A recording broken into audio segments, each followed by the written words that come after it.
Hello दोस्तों, नमस्कार। आपका हमारे यूट्यूब चैनल में बहुत स्वागत है। पटवारी 2025 की तैयारी कर रहे सभी विद्यार्थियों के लिए वैदिक सभ्यता से संबंधित सभी प्रश्न जो महत्वपूर्ण हैं, जिसका बार बार रिवीजन होता है, उन सभी प्रश्नों को इस क्लास में सम्मिलित किया गया है।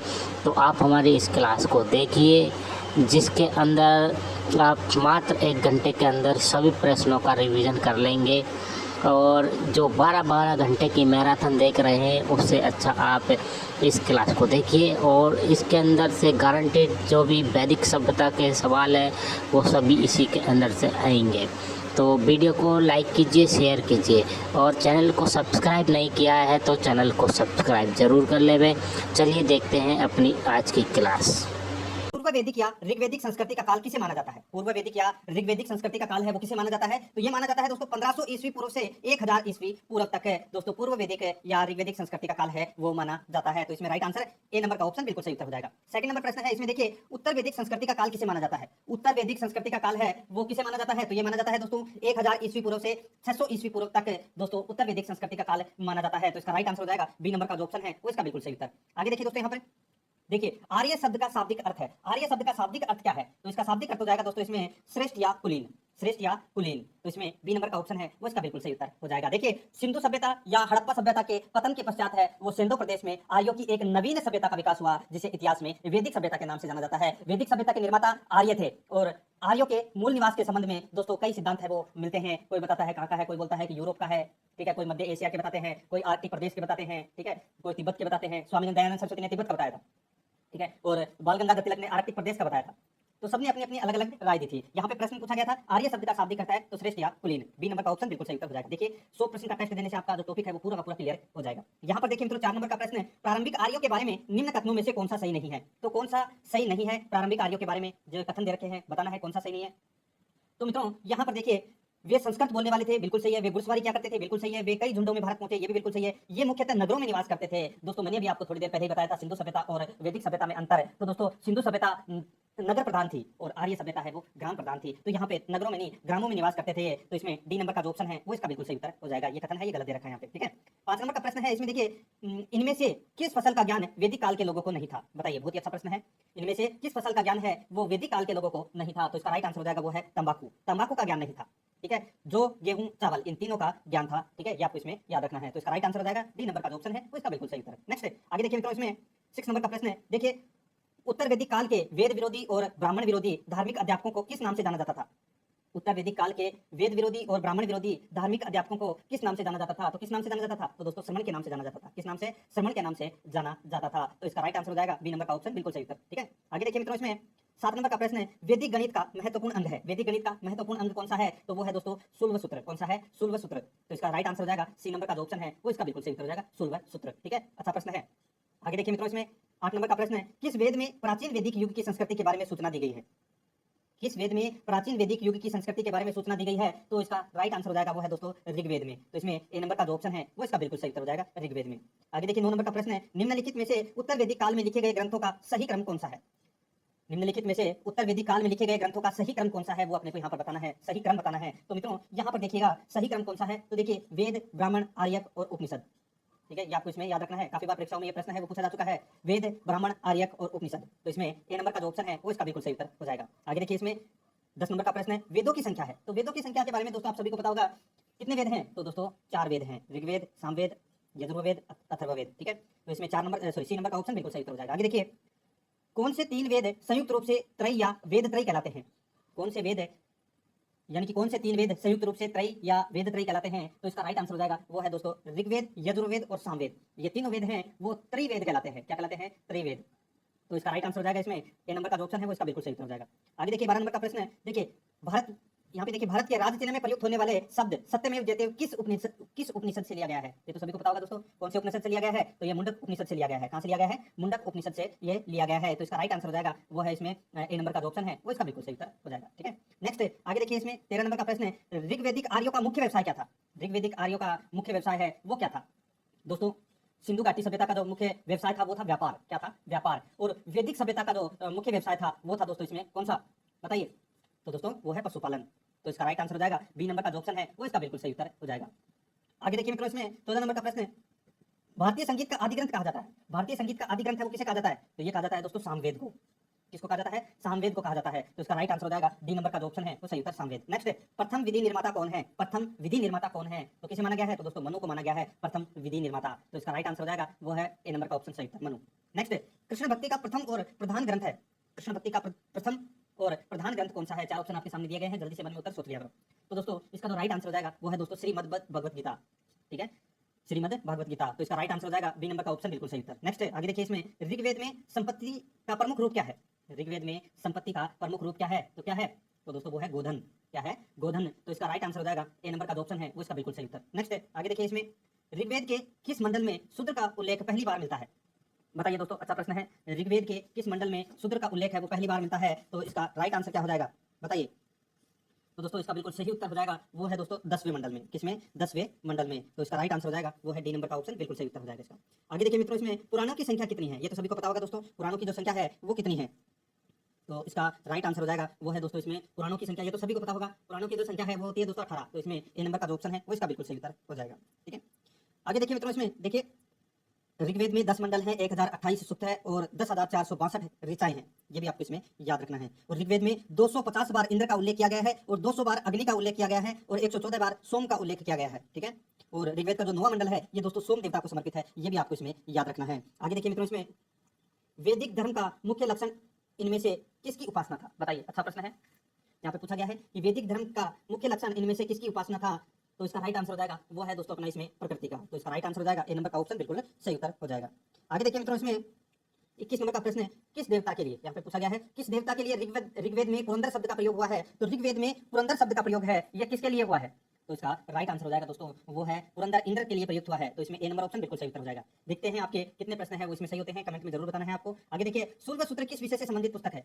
सूर्य सूत्र किस विषय से संबंधित पुस्तक है? तो ये दोस्तों ज्यामिति से संबंधित पुस्तक है ये। तो इसमें ए नंबर का ऑप्शन बिल्कुल सही उत्तर हो जाएगा। आगे देखिए, अष्टो माह सदगमय, तमसो माह ज्योतिर्गमय, मृत्यु माह अमृतंगमय कहां से लिया गया है? तो ये कहां से लिया गया है? ये लिया गया है मित्रों कहां से? तो ये लिया गया है उपनिषद से। तो इसमें ए नंबर का जो ऑप्शन है वो इसका बिल्कुल सही उत्तर हो जाएगा, याद रखना आपको। ठीक है, आगे देखिए, इसमें आर्य भारत में बाहर से आए और सर्वप्रथम बसे थे। तो कहां पर बसे थे सर्वप्रथम? तो ये बसे थे दोस्तों कहां पर? तो ये पंजाब में बसे थे। तो इसका राइट आंसर हो जाएगा सी नंबर का जो ऑप्शन है वो इसका बिल्कुल सही उत्तर हो जाएगा। आगे देखिए मित्रों, इसमें सूची फर्स्ट को सूची सेकंड से क्या करना है? सुमेलित करना है।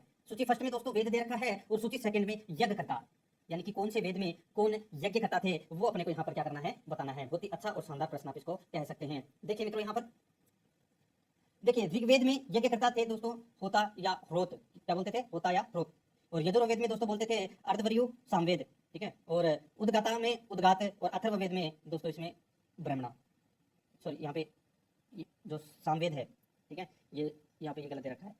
ऋग्वेद में होता या ह्रोत, यजुर्वेद में अर्धवर्यु और सामवेद में दोस्तों उद्गात या उद्गाता और अथर्ववेद में ब्रह्मा। ये आ जाएगा यहाँ पे, यानी कि सारे के सारे है वो सही सुमेलित है। सामवेद को आप सी नंबर ऑप्शन में लिखा जाइए। इस प्रश्न का राइट आंसर हो जाएगा 1 2 3 4 चारों सही सुमेलित है इसमें। आगे देखिए, वेदों को अपौरुषेय क्यों कहा गया है? वेदों को अपौरुषेय क्यों कहा गया है? तो इसका राइट आंसर हो जाएगा दोस्तों वो है क्यों कहा गया है? क्योंकि वेदों की रचना देवताओं द्वारा की गई है। तो इसका राइट आंसर हो जाएगा ए नंबर का जो ऑप्शन है बिल्कुल सही उत्तर। नेक्स्ट है, आगे देखिए, वैशेषिक दर्शन के प्रतिपादक हैं। वैशेषिक दर्शन के प्रतिपादक हैं वो कौन है? तो इसका राइट आंसर हो जाएगा वो है दोस्तों उल्लूक कणद। उल्लूक कणद ये क्या है? वैशेषिक दर्शन के प्रतिपादक हैं। तो इसका राइट आंसर हो जाएगा सी नंबर ऑप्शन बिल्कुल सही उत्तर। आगे देखिए, मीमांसा या पूर्व मीमांसा दर्शन के प्रतिपादक हैं। मीमांसा या पूर्व मीमांसा दर्शन के प्रतिपादक हैं तो वो कौन है? तो वो है दोस्तों जैमिनी। तो इसका right answer A number option सही उत्तर। आगे देखिए, इसमें 29 नंबर का प्रश्न है, वेदांत या उत्तर मीमांसा दर्शन के प्रतिपादक हैं तो वो कौन है? तो दोस्तों वो है बदरायण। कौन है? बदरायण। तो इसका राइट आंसर हो जाएगा बी नंबर ऑप्शन बिल्कुल सही उत्तर। आगे देखिए, ऋग्वेद का कौन सा मंडल पूर्णतः सोम को समर्पित है? मैंने भी आपको बताया था पूर्णतः सोम को समर्पित है वो है दोस्तों नवा मंडल। कौन सा मंडल? नवा मंडल। सी नंबर का ऑप्शन बिल्कुल सही उत्तर हो जाएगा। आगे देखिए, इसमें प्रसिद्ध 10 राजाओं का युद्ध जिसे दासराज युद्ध कहते हैं किस नदी के तट पर लड़ा गया था? यानी कि 10 राजाओं का युद्ध है वो कौन सी नदी के तट पर लड़ा गया था? तो ये लड़ा गया था दोस्तों परुष्णी नदी के तट पर लड़ा गया था। कौन सी नदी के तट पर? तो परुष्णी नदी के ये तट पर लड़ा गया था। ये आपको इसमें याद रखना है। और परुष्णी नदी का जो वर्तमान नाम है वो है रावी। ये भी आपको इसमें याद रखना है। आगे देखिए मित्रों, इसमें देखिए धर्मशास्त्रों में भू राजस्व की दर क्या थी? बताइए, धर्मशास्त्रों में भू राजस्व की दर है वो क्या थी? तो इसका राइट आंसर हो जाएगा वो है दोस्तों अपना इसमें क्या थी? तो 1/6। तो इसमें सी नंबर ऑप्शन बिल्कुल सही उत्तर हो जाएगा। आगे देखिए, इसमें 800 ईसा पूर्व से 600 ईस्वी पूर्व का काल किस युग से जुड़ा हुआ है? तो कौन से युग से जुड़ा हुआ है? यहाँ पे देखिए 800 ईसा पूर्व से 600 ईसा पूर्व का काल किस युग से जुड़ा हुआ है? तो इसका राइट आंसर हो जाएगा वो है ब्राह्मण युग से जुड़ा हुआ है ये। तो इसमें ए नंबर का ऑप्शन बिल्कुल सही उत्तर हो जाएगा। आगे देखिए, किस काल में अछूत की अवधारणा स्पष्ट रूप से उदित हुई? किस काल में अछूत की अवधारणा स्पष्ट रूप से उदित हुई, तो इसका राइट आंसर हो जाएगा वो है दोस्तों धर्मशास्त्र के काल में। तो इसमें डी नंबर का ऑप्शन बिल्कुल सही उत्तर हो जाएगा। आगे देखिए, एशिया माइनर स्थित बोगाज का महत्व है इसलिए है कि, बताइए, एशिया माइनर स्थित बोगाज का महत्व इसलिए है कि वहां जो अभिलेख प्राप्त हुए हैं उनमें 4 वैदिक देवताओं इंद्र, वरुण, मित्र, नासत्य का उल्लेख मिलता है। ठीक है, तो इसमें पहला नंबर का जो ऑप्शन है वो अपना इसमें क्या हो जाएगा, राइट आंसर हो जाएगा। आगे देखिए मित्रों, इसमें गायत्री मंत्र देवी सवृत को संबोधित किस पुस्तक में मिलता है, यानी कि गायत्री मंत्र है वो किस पुस्तक में मिलता है, तो इसका राइट आंसर हो जाएगा वो है दोस्तों अपना इसमें ऋग्वेद में मिलता है गायत्री मंत्र। तो इसमें ए नंबर का ऑप्शन बिल्कुल सही उत्तर हो जाएगा। आगे देखिए, न्याय दर्शन को प्रचारित किया था, किसने किया था प्रचारित न्याय दर्शन को, तो ये किया था दोस्तों गौतम ने। तो इसका right answer B number option सही उत्तर गौतम ने। आगे देखिए, प्राचीन भारत में निष्क से जाने जाते थे, प्राचीन भारत में निष्क से जाने जाते थे, तो कौन जाने जाते थे, निष्क के नाम से। तो दोस्तों इसका राइट आंसर हो जाएगा वो है स्वर्ण आभूषण है, ये निष्क के नाम से जाने जाते थे। ए नंबर का ऑप्शन बिल्कुल सही उत्तर हो जाएगा। आगे देखिए, योग दर्शन के प्रतिपादक हैं, तो दोस्तों योग दर्शन के प्रतिपादक हैं वो कौन है, तो वो है पतंजलि। तो इसमें ए नंबर ऑप्शन बिल्कुल सही उत्तर हो जाएगा, पतंजलि। आगे देखिए, उपनिषद पुस्तकें हैं, तो ये किस पर आधारित है, ये उपनिषद पुस्तकें, तो ये आधारित है दोस्तों दर्शन पर। तो इसका राइट आंसर हो जाएगा डी नंबर ऑप्शन सही उत्तर। आगे देखिए, सूची फर्स्ट को सूची सेकंड से क्या करना है, सुमेलित करना है। ठीक है, यहाँ पे एक तरफ वेद है और दूसरी तरफ में उस वेद में क्या है ये अपने को यहाँ पर बताना है। तो यहाँ पर देखिए दोस्तों, मैं सुमेलित करके आपको यहाँ पे बता रहा हूँ। देखिए, ऋग्वेद में दोस्तों स्त्रोत और प्रार्थनाएं हैं ऋग्वेद में। ठीक है, यजुर्वेद में दोस्तों स्त्रोत एवं कर्मकांड है, और सामवेद में दोस्तों क्या है, सामवेद में दोस्तों संगीत में स्रोत है, और अथर्ववेद में तंत्र मंत्र एवं वैशीकरण से संबंधित है। ठीक है, तो यहाँ पर इस प्रश्न का राइट आंसर क्या हो जाएगा, इस प्रश्न का जो दोस्तों राइट आंसर हो जाएगा वो है 4 2 1 3, 4 2 1 3, ये इसका राइट आंसर हो जाएगा। ठीक है, आगे देखिए, आरंभिक वैदिक साहित्य में सर्वाधिक वर्णित नदी है, आरंभिक वैदिक साहित्य में सर्वाधिक वर्णित नदी है तो वो कौन सी है, तो वो नदी है दोस्तों सिंधु। तो इसका राइट आंसर हो जाएगा ए नंबर का ऑप्शन बिल्कुल सही उत्तर हो जाएगा। ठीक है, आगे देखिए दोस्तों अपना इसमें 43 नंबर का प्रश्न है, उपनिषद काल के राजा अश्वपति शासक थे, तो ये कहाँ के शासक थे, तो ये शासक थे दोस्तों केकई के। ठीक है, तो इसका राइट आंसर हो जाएगा केकई के ये अश्वपति शासक थे। तो इसका राइट आंसर हो जाएगा बी नंबर ऑप्शन बिल्कुल सही उत्तर है। आगे देखिए मित्रों, इसमें 44 नंबर का प्रश्न है, इसमें देखिए, आध्यात्म ज्ञान के विषय में नचिकेता और यम का संवाद किस उपनिषद में प्राप्त होता है, बहुत ही अच्छा प्रश्न है। आध्यात्म ज्ञान के विषय में नचिकेता और यम का संवाद किस उपनिषद में प्राप्त होता है, तो इसका राइट आंसर हो जाएगा वो है दोस्तों किस में प्राप्त होता है, तो ये प्राप्त होता है कंठोपनिषद में। तो इसका right answer C number option बिल्कुल सही उत्तर। आगे देखिए, वैदिक नदी कुंभा काबुल का स्थान कहाँ निर्धारित होना चाहिए, वैदिक नदी कुंभा यानी कि काबुल का स्थान है वो कहाँ निर्धारित होना चाहिए, तो इसका राइट आंसर हो जाएगा वो है दोस्तों अफगानिस्तान में। तो इसका राइट आंसर हो जाएगा ए नंबर का ऑप्शन बिल्कुल सही उत्तर हो जाएगा। ठीक है, यानी कि जो नदी है ये कुंभा, ठीक है, और इसका वर्तमान नाम है वो काबुल है। ठीक है, ये आपको याद रखना है। आगे देखिए, इसमें कपिल मुनि द्वारा प्रतिपादित दार्शनिक प्रणाली है, तो वो कौन सी दार्शनिक प्रणाली है, राइट आंसर हो जाएगा इसका वो है दोस्तों इसमें सांख्य दर्शन। तो इसमें बी नंबर ऑप्शन बिल्कुल सही उत्तर। आगे देखिए, भारत में किस स्थल की खुदाई से लोहे धातु के प्रचलन के प्राचीनतम प्रमाण मिले हैं, भारत के किस स्थल की खुदाई से लोहे धातु के प्रचलन के प्राचीनतम प्रमाण मिले हैं, तो इसका राइट आंसर हो जाएगा वो है दोस्तों अपना इसमें कौन सा, तो वो है अंतरजिंगले, यहाँ पे देखिए अतरंजी खेड़ा। ठीक है, अतरंजी खेड़ा, भारत के किस स्थल की खुदाई से लोहे धातु के प्रचलन के प्राचीनतम प्रमाण मिले हैं, तो वो है अतरंजी खेड़ा। तो इसका right answer B number option बिल्कुल सही हो जाएगा। आगे देखिए, इसमें निम्नलिखित में से किसका संकलन ऋग्वेद पर आधारित है, तो किसका संकलन ऋग्वेद पर आधारित है, राइट आंसर हो जाएगा इसका वो है दोस्तों सामवेद का। ठीक है, तो इसमें बी नंबर ऑप्शन बिल्कुल सही हो जाएगा। आगे देखिए, निम्नांकित में से कौन प्रस्थान त्रयी में शामिल नहीं है, निम्नांकित में से कौन प्रस्थान त्रयी में शामिल नहीं है, तो इसका राइट आंसर हो जाएगा वो है दोस्तों भागवत। ठीक है, तो इसका राइट आंसर हो जाएगा ए नंबर का जो ऑप्शन है वो इसका बिल्कुल सही उत्तर हो जाएगा। बाकी भगवद गीता, ब्रह्मसूत्र और उपनिषद ये तीनों इसमें शामिल है प्रस्थान त्रयी में। तो इसमें ए नंबर का ऑप्शन बिल्कुल सही उत्तर हो जाएगा। आगे देखिए, इसमें कर्म का सिद्धांत संबंधित है, तो कर्म का सिद्धांत है वो किससे संबंधित है, तो दोस्तों ये संबंधित है किससे, तो मीमांसा से संबंधित है। बी नंबर का ऑप्शन बिल्कुल सही उत्तर हो जाएगा मीमांसा से। 51 नंबर का प्रश्न है, इसमें देखिए सुमेलित कीजिए, अपने को बताना है इसमें दोस्तों कौन से वेद के अंदर क्या यानी कि किससे संबंधित है, ये अपने को यहाँ पर बताना है। तो यहाँ पर देखिए दोस्तों अथर्ववेद, अथर्ववेद में दोस्तों औषधियों से संबंधित बात कही गई है, और ऋग्वेद में दोस्तों ईश्वर महिमा से संबंधित है, और यजुर्वेद है ये तो आप सभी को पता होगा दोस्तों बलिदान विधि से संबंधित है, और सामवेद है ये संगीत से संबंधित है। ठीक है, यानी कि इस प्रश्न का राइट आंसर क्या हो जाएगा 3 1 2 4, 3 1 2 4 इसका राइट आंसर हो जाएगा। आगे देखिए, इसमें 52 नंबर का प्रश्न है, चरक संहिता नामक पुस्तक किस विषय से संबंधित है, चरक संहिता नामक पुस्तक है किस विषय से संबंधित है, तो ये संबंधित है दोस्तों कौन से विषय से, तो इसका राइट आंसर हो जाएगा वो है इसमें दोस्तों ये चिकित्सा से संबंधित है। ठीक है, चरक संहिता सी नंबर ऑप्शन बिल्कुल सही उत्तर। आगे देखिए, इसमें यज्ञ संबंधी विधि विधानों का पता चलता है, तो कौन से वेद में चलता है, तो ये चलता है दोस्तों पता है वो यजुर्वेद में पता चलता है। तो इसमें राइट आंसर डी नंबर का ऑप्शन बिल्कुल सही उत्तर हो जाएगा। आगे देखिए, इसमें वैदिक युगीन सभा, ठीक है, वैदिक युगीन सभा है वो कैसी थी, क्या थी, ये बताना है अपने को। तो दोस्तों वैदिक युगीन सभा है वो मंत्री परिषद थी, क्या थी, मंत्री परिषद। तो इसमें सी नंबर का ऑप्शन बिल्कुल सही उत्तर हो जाएगा। आगे देखिए, वैदिक युग में प्रचलित लोकप्रिय शासन प्रणाली थी, तो बताइए वैदिक युग में प्रचलित लोकप्रिय शासन प्रणाली थी, तो इसका राइट आंसर हो जाएगा वो है दोस्तों इसमें गणतंत्र। तो इसका right answer C number option सही उत्तर हो जाएगा। आगे देखिए सबसे प्राचीन वेद कौन सा है, तो सबसे प्राचीन वेद आप सभी को पता है ऋग्वेद है, ठीक है। तो इसमें ए नंबर का जो ऑप्शन है वो सही उत्तर हो जाएगा। आगे देखिए 57 नंबर का प्रश्न है, निम्नलिखित में से कौन भारतीय दर्शन की आरंभिक विचारधारा है। निम्नलिखित में से कौन भारतीय दर्शन की आरंभिक विचारधारा है, तो वो है दोस्तों सांख्य। तो इसका राइट आंसर हो जाएगा ए नंबर ऑप्शन बिल्कुल सही उत्तर हो जाएगा सांख्य। आगे देखिए सांख्य, योग, न्याय, वैशेषिक, मीमांसा एवं वेदांत, इन 6 भिन्न भारतीय दार्शनिक स्पष्ट रूप से अभिव्यक्ति हुई है, तो कौन से युग में हुई है बताइए। बहुत ही अच्छा प्रश्न है, एक बार फिर मैं बोल देता हूँ। सांख्य, योग, न्याय, वैशेषिक, मीमांसा एवं वेदांत, इन 6 भिन्न भारतीय दार्शनिकों यानी कि दार्शनिक की स्पष्ट रूप से अभिव्यक्ति हुई है, तो कौन से युग में हुई है, तो ये तो आप सभी को पता होगा। इसका राइट आंसर हो जाएगा वो है वैदिक युग में, क्योंकि अपन वैदिक सभ्यता ही पढ़ रहे हैं, तो इसमें ए नंबर का ऑप्शन बिल्कुल सही हो जाएगा। आगे देखिए निम्नलिखित में से वह दस्तकारी कौन सी है जो आर्यों द्वारा व्यवहार में नहीं लाई गई थी। निम्नलिखित में से वह दस्तकारी कौन सी है जो आर्यों द्वारा व्यवहार में नहीं लाई गई थी, तो इसका राइट आंसर हो जाएगा वो है दोस्तों अपना इसमें कौन सा, तो वो है लोहार या लोहारगिरी, ठीक है। तो इसमें राइट आंसर हो जाएगा डी नंबर का ऑप्शन बिल्कुल सही था। आगे देखिए इसमें देखिए एक तरफ दोस्तों उपवेद है, ठीक है, और दूसरी तरफ है वेद। तो अपने को बताना है कि दोस्तों कौन सा उपवेद है वो कौन से वेद से संबंधित है, ये बताना है यहाँ पर, ठीक है। देखिए मित्रों यहाँ पर अच्छा प्रश्न है। देखिए आयुर्वेद है ये दोस्तों ऋग्वेद से संबंधित है, धनुर्वेद है ये यजुर्वेद से संबंधित है, गंधर्व वेद है ये सामवेद से संबंधित है, और अर्थशास्त्र है ये दोस्तों अथर्ववेद से संबंधित है। तो यहाँ पर इस प्रश्न का राइट आंसर क्या हो जाएगा, इसमें चारों के चारों सही सम्मिलित किए गए हैं, 1 2 3 4 इसका राइट आंसर हो जाएगा। आगे देखिए ऋग्वेद के किन 6 मंडलों को वश मंडल, गोत्र मंडल कहा जाता है, बताइए। ऋग्वेद के किन 6 मंडलों को वश मंडल, गोत्र मंडल कहा जाता है, वंश मंडल या गोत्र मंडल कहा जाता है, तो इसका राइट आंसर हो जाएगा वो है दोस्तों अपना इसमें देखिए दूसरे मंडल से 7वें मंडल तक मंडल को वंश मंडल या गोत्र मंडल है वो कहा जाता है, तो इसका राइट आंसर हो जाएगा ए नंबर ऑप्शन बिल्कुल सही उत्तर। आगे देखिए किस वेद में जुदाई माया और वशीकरण का वर्णन मिलता है, किस वेद में जुदाई माया और वशीकरण का वर्णन मिलता है यानी कि टोना टोटका का, तो इसका राइट आंसर हो जाएगा वो है अपना इसमें अथर्ववेद में, तो इसमें डी नंबर का ऑप्शन बिल्कुल सही उत्तर हो जाएगा। आगे देखिए आर्य शब्द इंगित करता है, आर्य शब्द इंगित करता है, तो इसका राइट आंसर हो जाएगा वो है दोस्तों श्रेष्ठ वंश को ये इंगित करता है आर्य शब्द, तो इसमें डी नंबर ऑप्शन सही उत्तर। आगे देखिए ऋग्वेद में कुल कितने मंडल हैं, तो दोस्तों मैंने अभी आपको बताया था ऋग्वेद में कुल 10 मंडल हैं, ठीक है। कितने मंडल हैं ऋग्वेद में, तो दोस्तों 10 मंडल हैं, तो इसका राइट आंसर क्या हो जाएगा वो है डी नंबर का ऑप्शन बिल्कुल सही उत्तर, ठीक है। आगे देखिए मित्रों इसमें आर्य भारत में संभवतः आए, आर्य भारत में संभवतः आए, तो कहां से आए थे आर्य, तो ये आए थे दोस्तों कहां से, तो ये मध्य एशिया से आए थे, कहां से, मध्य एशिया से आए थे।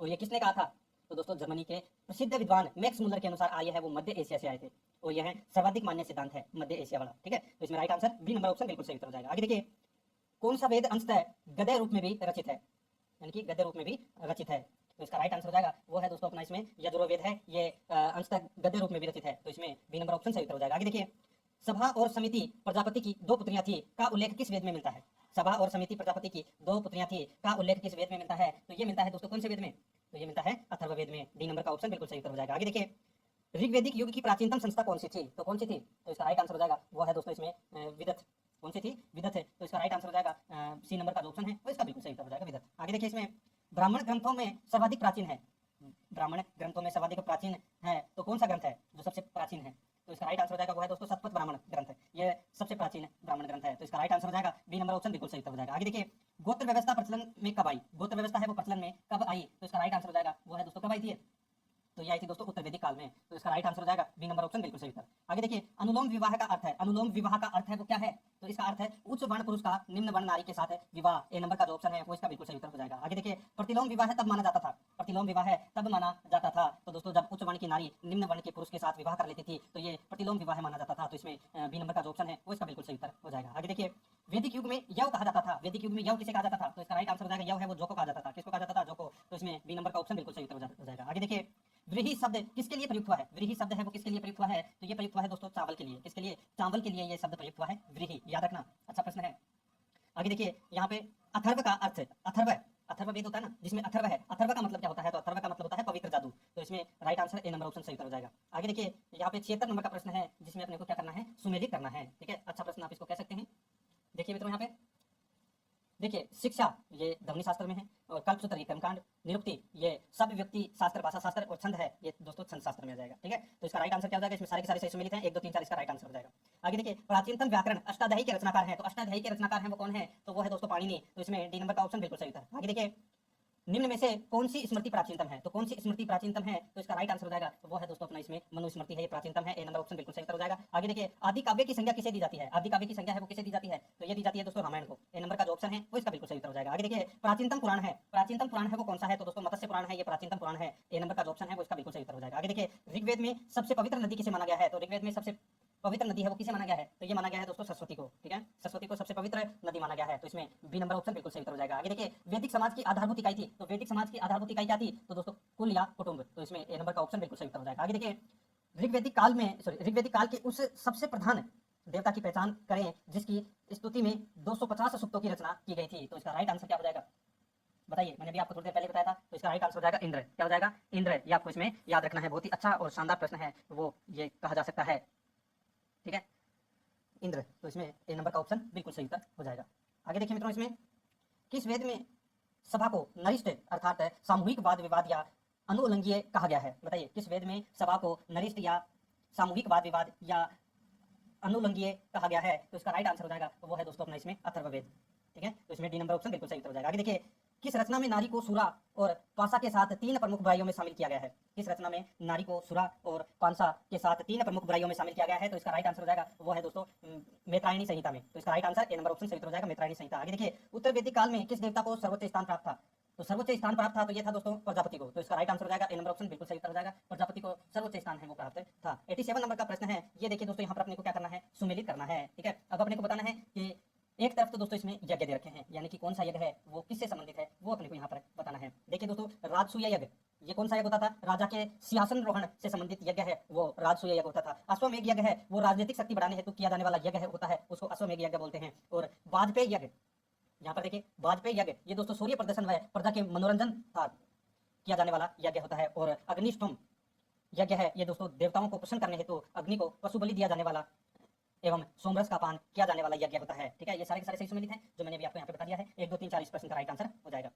दोस्तों अब यहाँ पे देखिए सूची फर्स्ट को सूची सेकंड से सुमेलित करना है। सूची फर्स्ट में ऋग्वेद में नाम और सूची सेकंड में आधुनिक नाम दे रखा है, यानी कि ऋग्वेद में जो नदी थी, ठीक है, उनका प्राचीन नाम है वो एक तरफ दे रखा है और आधुनिक नाम है वो वर्तमान यहाँ पे दे रखा है। ठीक है, तो यहाँ पे देखिए दोस्तों, ठीक है, देखिए परुष्णी, परुष्णी है वो किसको बोलते हैं? कौन सी नदी को बोलते हैं? परुष्णी। तो दोस्तों अभी मैंने आपको बताया था जो परुष्णी है ये बोलते हैं दोस्तों रावी नदी को। किसको बोलते हैं? रावी नदी को।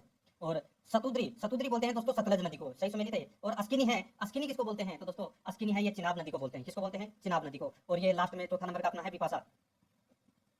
ठीक है, जो विपाशा है ये बोलते हैं व्यास नदी को। किसको बोलते हैं? व्यास नदी को। सारे सही सम्मिलित हैं। 1 2 3 4 इसका राइट आंसर हो जाएगा। आगे देखिए संस्कारों की कुल संख्या कितनी है? बताइए, संस्कारों की कुल संख्या है वो कितनी है? ये कितने संस्कार होते हैं? तो दोस्तों टोटल 16 संस्कार होते हैं, ये आपको इसमें याद रखना है। ठीक है, आगे देखिए मित्रों, इसमें देखिए सुमेलित कीजिए। ठीक है, वापस कूट भाषा वाला प्रश्न है। ठीक है, तो यहाँ पे अपने को क्या करना है? सुमेलित करना है कि यानी कि कौन सा विवाह है वो किससे संबंधित होता है। ठीक है, तो यहाँ पर देखिए दोस्तों, यहाँ पे ब्रह्म विवाह, ब्रह्म विवाह बोलते हैं किसको? तो समान वर्ण या जाति का विवाह है उसको बोलते हैं ब्रह्म विवाह। देव विवाह किसको बोलते हैं? तो दोस्तों पुरोहित का पारिश्रमिक में मिले कन्या के साथ विवाह है उसको बोलते हैं देव विवाह। और आर्ष विवाह है ये किसको बोलते हैं? तो कन्या मूल्य के रूप में एक जोड़ी गाय व बैल चुकाकर किया गया विवाह है वो आर्ष विवाह कहलाता है। और यहाँ पर देखिए प्रजापत्य विवाह है, ये बिना दहेज का विवाह होता है उसको बोलते हैं। तो इसमें सारे के सारे सही सम्मिलित हैं। 1 2 3 4 इसका राइट आंसर हो जाएगा। अब यहाँ पर देखिए दोस्तों 91 नंबर का प्रश्न है। इसमें देखिए दोस्तों इसमें भी वही है, गंधर्व विवाह है। गंधर्व विवाह है ये किससे संबंधित है? तो ये दोस्तों प्रेम विवाह से संबंधित है गंधर्व विवाह। आसुर विवाह है, आसुर विवाह दोस्तों किसको बोलते हैं? कि कन्या को खरीद कर किया गया विवाह है वो आसुर विवाह बोलते हैं। और राक्षस विवाह किसको बोलते हैं? तो पराजित राजा की कन्या या अपहरण की गई कन्या के साथ जो विवाह होता है उसको राक्षस विवाह बोलते हैं। और पेशाच विवाह है दोस्तों, इसमें देखिए पेशाच विवाह किसको बोलते हैं? कि सोई हुई अवस्था में कन्या को गुमराह कर या मानसिक रूप से अस्वस्थ कर कन्या को गुमराह कर उसके साथ किया गया विवाह है वो पेशाच विवाह कहलाता है। तो इसमें सारे के सारे सही सम्मिलित हैं, मैंने बता दिया आपको। आगे देखिए दोस्तों, इसमें 3 रण में शामिल नहीं है, 3 रण में शामिल नहीं है। तो बताइए कौन शामिल नहीं है 3 रण में?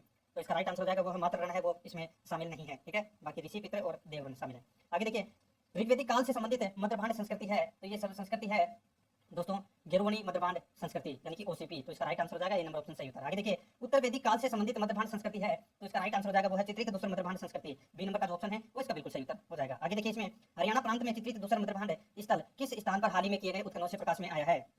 बताइए, हरियाणा प्रांत में चित्रित दूसरा मध्यभांड स्थल किस स्थान पर हाल ही में किए गए उत्खननों से प्रकाश में आया है? तो इसका राइट आंसर हो जाएगा वो है दोस्तों भगवानपुर। बी नंबर ऑप्शन बिल्कुल सही उत्तर हो जाएगा भगवानपुर। आगे देखिए प्राचीनतम विवाह संस्कार का वर्णन करने वाला विवाह सूक्त किसमें पाया जाता है? तो दोस्तों ये पाया जाता है किसमें? तो ये पाया जाता है दोस्तों ऋग्वेद में। तो इसमें ए नंबर का ऑप्शन बिल्कुल सही उत्तर हो जाएगा ऋग्वेद में। आगे देखिए ऋग्वेद में अगण्य यानी कि वध योग्य नहीं शब्द का प्रयोग किसके लिए किया गया था? तो ये किया गया था दोस्तों किसके लिए? तो इसका राइट आंसर हो जाएगा वो है गाय। बी नंबर का जो ऑप्शन है वो इसका बिल्कुल सही उत्तर हो जाएगा। आगे देखिए इसमें सुमेलित करना है। एक तरफ दोस्तों नाम है और दूसरी तरफ है, इसमें बताना है कि ये किससे संबंधित है, यानी कि किसको बोलते थे।